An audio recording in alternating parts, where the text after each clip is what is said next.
Hey, Ari here, leader of the race mixing revolution. I wanted to make this video to talk a little bit about the average person. I'm doing something that I don't do a lot of the time. This is one of my first videos I'm doing in public, outside, around other people, just talking to myself in a camera. It's very strange, it's very absurd. It's a very stressful thing as well. It's some stress on me to perform and to be able to speak despite people potentially giving me some consequences, throwing some consequences my way. And this is a video that is important for me to do in front of other people because I'm talking about the average person. What does it mean to be an average person? Who is the average person? Realistically, the average person is the total divisible person through the whole population of people. If you take the whole population of people and divide it by their specific attributes and their specific details, there's something that we call an average person. This real person that you can point to and say, this is the average person, the perfect average of all human beings, does not exist physically.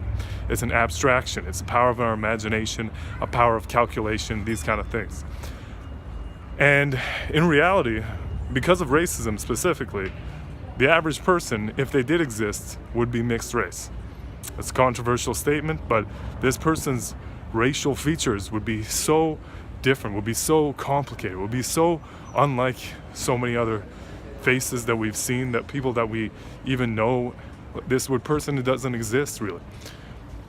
And even now, there are so many combinations of people racially that don't exist. There's a race of very specific niche places in the world, islands and so forth, that have certain genetic developments and facial features and body features that have not been combined with somebody from a civilization very well developed and whatnot. And there are some combinations that we will never see in our lives. There are some faces that we'll go our whole lives never having seen. Think about that, in imagination or otherwise. Sometimes there's computer software that will one day maybe allow us to see some faces, see what would this racial combination look like, and we would be able to verify with a machine that we've seen all these faces. But to see this real human being live out their life, live out their whole life, and see what they become and what they do with the situation, what they do with their time, that's another thing entirely. And so I want to help you train this sense of imagination, train a little bit of who you are and if you're an average person or not.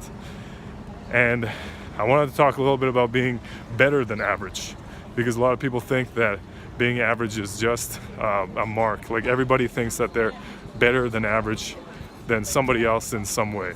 And it becomes a competitive thing. Even this concept of an average, I don't think it would exist without our overt sense of competition, without our desire to be better than somebody else. And is it true that we all have something that is better than average? There's always just some feature that is better than average. And so there's always going to be some low point to the average person, to the average collection of things that people do. And somebody's shitty in one way, somebody's not going to be able to do something in one way that somebody else can. And so even this concept of an average, it becomes something that we use philosophically. It's a very powerful philosophical tool, and it's something that I'm going to try to speak on as much as I can. And if I can help bring the idea of race mixing along with it, or if not, I think that this is something that needs to be developed in the future. And yeah, I think that pretty much sums it up. Thanks for watching, and I'll see you next time. Hey, thanks for watching my video. Please give it a thumbs up, subscribe to my channel. I got a lot more videos coming out in the future. Please share my video, copy the link, send it to some people, share it on social media. Please support me on Patreon. As little as $1 a month, you can help me in these very critical early phases of the revolution, help me build it from the ground up. Please remember my words and take them with you into the future. And thanks for watching again. I'll see you next time.